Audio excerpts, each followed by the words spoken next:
Good morning students. तो और आज हमारा नेक्स्ट टॉपिक जो है वो है पॉइजन डिस्ट्रीब्यूशन। पॉइजन डिस्ट्रीब्यूशन क्या होता है? लिमिटिंग फॉर्म होती है किसकी? बाइनोमियल डिस्ट्रीब्यूशन की। तो सबसे पहले हम देखेंगे पॉइजन डिस्ट्रीब्यूशन की डेफिनेशन क्या है। डेफिनेशन क्या बोलती है कि a random variable x is said to follow a Poisson distribution if it assumes only non negative values.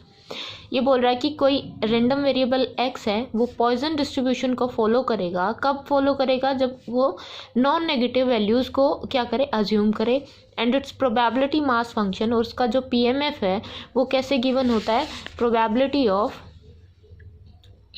PMF होएगा इसका probability of x lambda equal to probability of x equal to x e raise to the power minus lambda lambda raise to the power x by x factorial. और x कहाँ से कहाँ तक? 0 to infinity तक, ठीक है। और lambda भी क्या रहेगा? Greater than 0। और अदर केसेस में क्या रहेगी? ये 0 रहेगी, ठीक है। अदर केसेस में क्या हो जाएगा? 0। तो ये होता है हमारा क्या? पॉइजन डिस्ट्रीब्यूशन की डेफिनेशन। और ये इसका PMF हो गया। यहाँ पे लैम्डा क्या है? इसका पैरामीटर है। लैम्डा पैरामीटर है। जैसे बाइनोमियल डिस्ट्रीब्यूशन में पैरामीटर क्या होते थे? n एंड p, ठीक है। यहाँ पे क्या हो जाएगा? लैम्डा। अब ये डेफिनेशन तो हमने देख ली। अब इसका देखते हैं कि ये कैसे आया, ये हमारे पास ये PMF बना कैसे, पॉइजन डिस्ट्रीब्यूशन होता क्या है। तो पॉइजन डिस्ट्रीब्यूशन मेनली हम कब यूज़ करते हैं? जब हमारे पास प्रोबेबिलिटी मतलब किसी भी सक्सेस के अक्कर होने की प्रोबेबिलिटी बहुत ही क्या होती है? स्मॉल होती है। जैसे कि हम किसी भी कोई ट्रायल है, कोई भी इवेंट है, एक्सपेरिमेंट है जिसको हम कर रहे हैं, उसको रिपीटेडली मैनी टाइम्स जब हम करेंगे, इनफाइनाइट टाइम्स जब हम उसको करेंगे, तब जाके कहीं हमें एक सक्सेस मिलती है, ठीक है। मतलब कि कोई भी अगर इवेंट हम कर रहे हैं, कोई भी एक्सपेरिमेंट कर रहे हैं, तो उसको जब रिपीटेडली इनफाइनाइट टाइम्स करेंगे तो वहाँ पे कहीं जाके हमें एक सक्सेस मिलेगी। इसका मतलब क्या हो गया कि जब सक्सेस की प्रोबेबिलिटी बहुत ही ज़्यादा क्या हो? स्मॉल हो, तब हम यूज़ करते हैं पॉइजन डिस्ट्रीब्यूशन। फॉर एग्जांपल अगर मैं बोलूँ कि number of accidents in a particular area, किसी भी एरिया में अगर हमें नंबर ऑफ एक्सीडेंट्स देखने हैं पर आवर या पर डे, तो वो बहुत ही कम होते हैं। जैसे अगर पर डे हम सोनीपत का ही देखें कि सोनीपत में कितने एक्सीडेंट हो रहे हैं, तो या तो एक, किसी दिन एक मिलेगा, किसी दिन एक भी ना मिले, तो ये सब चीज़ें हो जाती हैं, ठीक है। तो जो सक्सेस की प्रोबेबिलिटी है वो क्या होती है? बहुत ही मिनिमम होती है, बहुत ही स्मॉल होती है। तब हम क्या यूज़ करते हैं? Poisson distribution. जैसे कि हमने कोई मैन्युफैक्चरिंग की है किसी भी बल्ब की, तो उन बल्ब में से हमने मान लो कि 1 लाख बल्ब प्रोड्यूस किए हैं, उन 1 लाख में से कहीं जाके एक बल्ब हमारा क्या हो? डिफेक्टिव हो, ठीक है। तो डिफेक्टिव होने की जो प्रोबेबिलिटी है वो बहुत ज़्यादा क्या है? स्मॉल है। देन इस केस में हम क्या यूज़ करते हैं? Poisson distribution. अब यहाँ से देखो ये हमने पढ़ लिया कि ये लिमिटिंग फॉर्म है किसकी? बाइनोमियल डिस्ट्रीब्यूशन की, अंडर द फॉलोइंग कंडीशन। किस किस कंडीशन में पॉइजन डिस्ट्रीब्यूशन, बाइनोमियल डिस्ट्रीब्यूशन का क्या होता है? लिमिटिंग केस होती है। देखो बाइनोमियल डिस्ट्रीब्यूशन में हम क्या लेते हैं? नंबर ऑफ ट्रायल्स हमारी n होती हैं। इसमें नंबर ऑफ ट्रायल्स अगर क्या हो जाए? इनफाइनाइट हो जाए, ठीक है। पॉइजन डिस्ट्रीब्यूशन में अगर नंबर ऑफ ट्रायल्स क्या हो जाए? इनफाइनाइट हो जाए। सेकंड क्या बोल रहा है कि जब बाइनोमियल डिस्ट्रीब्यूशन में सक्सेस की प्रोबेबिलिटी क्या होती थी? P होती थी। अगर सक्सेस की प्रोबेबिलिटी वो क्या करे? बहुत ज़्यादा स्मॉल हो जाए, मतलब अप्रोच कर जाए किसको? 0 को, इनफाइनाइटली स्मॉल हो जाए, तब क्या हो जाएगा? बाइनोमियल डिस्ट्रीब्यूशन क्या बन जाएगा? पॉइजन डिस्ट्रीब्यूशन बन जाएगा। थर्ड बोल रहा है कि अगर जो मीन था हमारा NP था, बाइनोमियल डिस्ट्रीब्यूशन का जो मीन था NP, अगर वो इक्वल हो जाए किसके? लैम्डा के, और लैम्डा क्या हो? एक फाइनाइट वैल्यू हो, तब क्या बनता है? बाइनोमियल डिस्ट्रीब्यूशन क्या बन जाएगा? पॉइजन डिस्ट्रीब्यूशन बन जाएगा। तो ये 3 प्रॉपर्टीज़ हैं, 3 केस हैं जब हमारे पास बाइनोमियल डिस्ट्रीब्यूशन क्या बन जाता है? Poisson distribution. किस केस में? जब नंबर ऑफ ट्रायल हमारी क्या हो जाए? बहुत ज़्यादा लार्ज हो जाए, इनफाइनाइट हो जाए, जो प्रोबेबिलिटी है सक्सेस की वो क्या हो जाए? बहुत ज़्यादा स्मॉल हो जाए, मतलब अप्रोच टू 0 कर जाए वो, ठीक है। थर्ड क्या बोल रहा है कि जो मीन है वो हमारा इक्वल टू लैम्डा हो जाए। लैम्डा क्या होना चाहिए? एक फाइनाइट वैल्यू होनी चाहिए। इससे तो यहाँ से अब हमारे पास P की वैल्यू क्या आ जाएगी? प्रोबेबिलिटी क्या आ जाएगी? अगर इससे देखें तो लैम्डा बाई n, तो यहीं से Q क्या आ जाएगा? 1 माइनस लैम्डा बाई एन। तो यहाँ पे हमारे पास पी और क्यू की ये वैल्यू आ गई। अब हम बाइनोमियल डिस्ट्रीब्यूशन को यूज़ करके पॉइजन डिस्ट्रीब्यूशन का ये पीएमएफ निकालेंगे। तो ये देखो हम कैसे निकालेंगे। बाइनोमियल डिस्ट्रीब्यूशन का पीएमएफ क्या होता है हमारा, बी एक्स एन पी क्या होते हैं, पैरामीटर होते हैं। तो यहाँ से n C x p raise to the power x q raise to the power n minus x. अब यहाँ पे आप क्या करो, इस एन सी एक्स में पी की वैल्यू क्या है, आई लेमडा बाई एन, क्योंकि अब हम क्या कर रहे हैं, पॉइजन डिस्ट्रीब्यूशन में कन्वर्ट कर रहे हैं। और क्यू की क्या हो जाएगी, 1 माइनस लेमडा बाई एन की पावर एन माइनस एक्स। और लिमिट क्या लगानी है, एन टेंस टू इन्फिनिटी। क्यों, क्योंकि हम कर रहे हैं क्या, limiting form of binomial distribution as Poisson distribution. तो यहाँ पे हम क्या लगा देंगे, लिमिट लगा देंगे एन टेंस टू इन्फिनिटी। यहाँ पे limit n tends to infinity. अब इसको कर लो ओपन, ये हो जाएगा limit n tends to infinity n factorial x factorial n minus x factorial. और यहाँ पे lambda by n raise to the power x और 1 minus lambda by n raise to the power n minus x. यहाँ तक हो गया, इसको open कर लिया हमने। अब इसके बाद हमें क्या करना है, हम यहाँ पे यूज़ करेंगे एक स्ट्रेलिंग अप्रोक्सीमेशन। क्या यूज़ करेंगे, Stirling approximation for n factorial.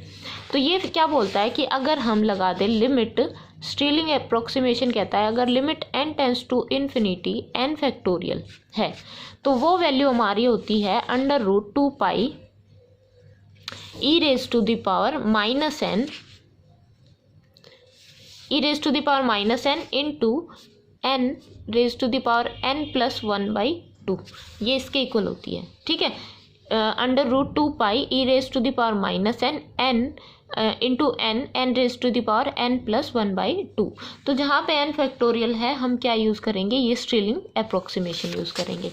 तो यहाँ से देखो हमारे पास ये क्या था, एन फैक्टोरियल था यहाँ पे।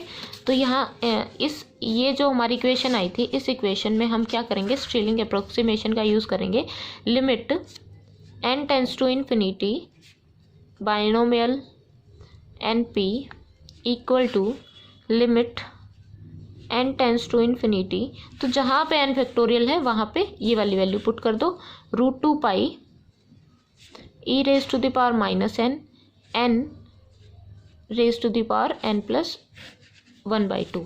अब एक्स फैक्टोरियल में भी तो यही हम क्या कर सकते हैं, यहाँ पे एक्स फैक्टोरियल आ गया। अब यहाँ पे क्या है, एन माइनस एक्स फैक्टोरियल है। तो अगर एन फैक्टोरियल की जगह एन माइनस एक्स फैक्टोरियल लेंगे तो क्या वैल्यू आ जाएगी, root 2 pi e raise to the power, जहाँ पे एन है वहाँ क्या पुट हो जाएगा, माइनस एन माइनस एक्स, और जहाँ पे एन है वहाँ पे एन माइनस एक्स प्लस 1/2। ये टर्म बन जाएगी हमारी, क्लियर। अब इसके बाद हम क्या करेंगे, ये तो हमारा हो गया स्ट्रेलिंग अप्रोक्सीमेशन से ये वाली वैल्यू आ गई। बाकी की values lambda by n raise to the power x और 1 minus lambda by n raise to the power n minus x as it is ले लेंगे। अब यहाँ से क्या करें, एक तो लेमडा की पावर एक्स, ठीक है, और यहाँ से देखो e raise to the power minus n इसके साथ कैंसिल आउट हो जाएगी, बचेगा क्या, e raise to the power minus x, ठीक है। हम बाहर निकाल लेते हैं यहाँ से लेमडा की पावर एक्स और e raise to the power minus x बचेगा नीचे, क्योंकि e raise to the power minus n तो किससे कैंसिल हो जाएगा, इससे ना, तो ये इससे कैंसिल हो गया। E raise to the power minus x बच गया और एक एक्स फैक्टोरियल, ये आप बाहर निकाल लो, ठीक है। इसको जब बाहर निकाल लेंगे तो limit n tends to infinity, अंदर क्या बचेगा, रूट 2 पाई से रूट 2 पाई भी कैंसिल हो रहा है, अंदर क्या बच गया, एन प्लस 1/2।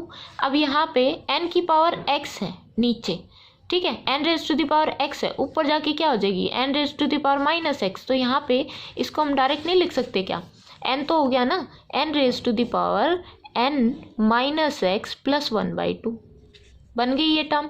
और नीचे क्या बचा हुआ है, एक्स फैक्टोरियल बाहर आ गया, ये बचा था, इन दोनों को भी सेपरेट कर दो। यहाँ पे n raise to the power n minus x plus 1/2, एक तो ये टर्म, ठीक है, और माइनस एक्स ये वाली एक second, n minus x raise to the power ये टर्म है, इसको एज इट इज़ ही लिखो। अब इसके बाद हमारे पास क्या बचा है, इसके बाद यहाँ पे लेमडा बाहर आ गया, यहाँ पे क्या बचा 1 minus lambda by n raise to the power n minus x. ठीक है, अब क्या करेंगे हम,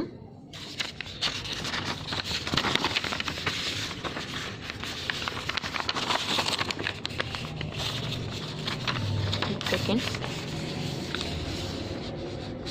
अब ये जो टर्म बची थी lambda raise to the power x e raise to the power minus x x factorial limit n tends to infinity. अब यहाँ पे n raise to the power n minus x plus 1/2, यहाँ पे क्या है n minus x raise to the power n minus x plus 1/2। एक काम करो, यहाँ से n कॉमन निकाल लो, यहाँ पे ऊपर बचा है n raise to the power n minus x plus 1/2 upon, यहाँ से अगर हम n कॉमन निकाल ले तो क्या आएगा, n की पावर कितनी कॉमन आएगी, n minus x plus 1/2 common आ गया, और यहाँ क्या बचा 1 minus x upon n raise to the power n minus x plus 1/2, और यहाँ से 1 minus lambda by n raise to the power n minus x, ये टर्म बन गई, ये टर्म इससे कैंसिल हो गई। हमारे पास अब फिर से क्या बचा, lambda raise to the power x e raise to the power minus x by x factorial limit n tends to infinity. ऊपर क्या बचा, ऊपर बचा हमारे पास 1 minus lambda by n raise to the power n minus x upon 1 minus x by n raise to the power n minus x plus 1/2। ठीक है, अब हम क्या करेंगे, x की टर्म अलग कर लेंगे और n की टर्म अलग कर लेंगे।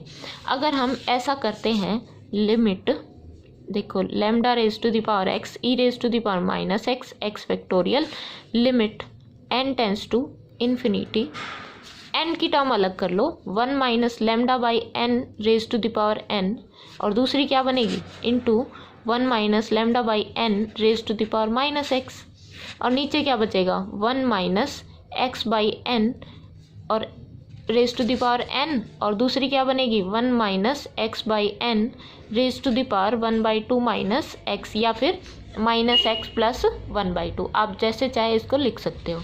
अब इसके बाद इन पे लिमिट अगर हम अलग अलग लगा दें, अब हमारे पास एक फॉर्मूला होता है कि अगर limit n tends to infinity है और है हमारे पास 1 minus lambda by n raise to the power n, वो क्या होता है e की पावर माइनस लेमडा के इक्वल होता है। ठीक है, और दूसरा अगर limit n tends to infinity है और यहाँ पे 1 माइनस लेमडा बाई n की पावर n ना हो कि कोई कांस्टेंट है, मान लो अल्फा है, तो वो किसके इक्वल होता है 1 के इक्वल होता है। ये हमारे पास रिजल्ट्स होते हैं जिनको हम क्या करेंगे यहाँ पे यूज़ करेंगे। तो जब हम इन रिजल्ट्स को यहाँ पे यूज़ करेंगे तो यहाँ देखो lambda x by e raise to the power minus x by x factorial limit, अब यहाँ पे देखो limit n tends to infinity, इन पे अलग अलग लगा दो, इस पे भी limit n tends to infinity, यहाँ पे भी इस पे लग गई, इस पे अलग लग गई, लिमिट n सेपरेटली लगा देते हैं, यहाँ पे भी limit n tends to infinity.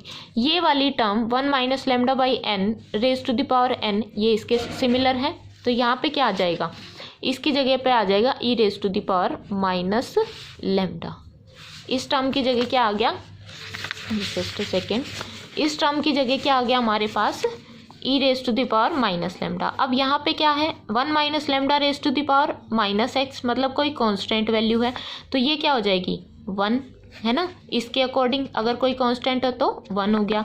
अब यहाँ क्या है limit n tends to infinity 1 minus x by lambda, अगर लेमडा x बाई n की पावर n है, लेमडा की जगह x भी हो सकता है यहाँ पे, तो क्या आ जाएगा e की पावर माइनस एक्स, और यहाँ से फिर से अगर कोई कांस्टेंट वैल्यू है तो वो क्या हो गई 1। तो यहाँ से देखो ये क्या बनी, lambda raise to the power x e की power minus lambda upon e की पावर माइनस एक्स, और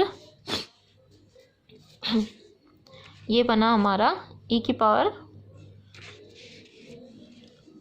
ये पॉजिटिव थी, एक सेकेंड, यहाँ से हमने e की पावर जो ली थी ये पॉजिटिव थी आई थिंक, हाँ ये e की पावर माइनस प्लस होके पॉजिटिव हो जाएगी ना, सॉरी यहाँ पे थोड़ा करेक्शन करना है इसको, ये पॉजिटिव हो जाएगी, ये माइनस था बाहर, n माइनस प्लस हो जाएगा फिर, तो ये पॉजिटिव टर्म आएगी, ये हर जगह पॉजिटिव, ठीक है। तो ये हर जगह जब यहाँ पे पॉजिटिव होगी, अब ये देखो ये पॉजिटिव है नेगेटिव है, तो ये क्या हो जाएगी 1 बन जाएगा, ठीक है। और x फैक्टोरियल, तो यही हमें चाहिए था। पीएमएफ क्या होता है पॉइजन डिस्ट्रीब्यूशन का, तो ये क्या आया लिमिट, अगर हम बाइनोमियल डिस्ट्रीब्यूशन पे लिमिट लगाते हैं तो वो क्या बन जाता है एक पॉइजन डिस्ट्रीब्यूशन। तो यहाँ पे देखो ये हमारा क्या बन गया पॉइजन डिस्ट्रीब्यूशन बन गया ना। यहाँ पे हमने देखा था कि क्या था पॉइजन डिस्ट्रीब्यूशन, e की power minus lambda, lambda raise to the power x by x factorial, और यही टर्म हमारे पास आ रही है। तो इससे हमें क्या मिला कि अगर हम बाइनोमियल डिस्ट्रीब्यूशन का लिमिटिंग फॉर्म लेते हैं तो वो क्या देता है हमें Poisson distribution, which is required probability function of Poisson distribution. Lambda is known as the parameter of Poisson distribution. तो यहाँ तक आज आप करना, उसके आगे हम कल करेंगे, ठीक है।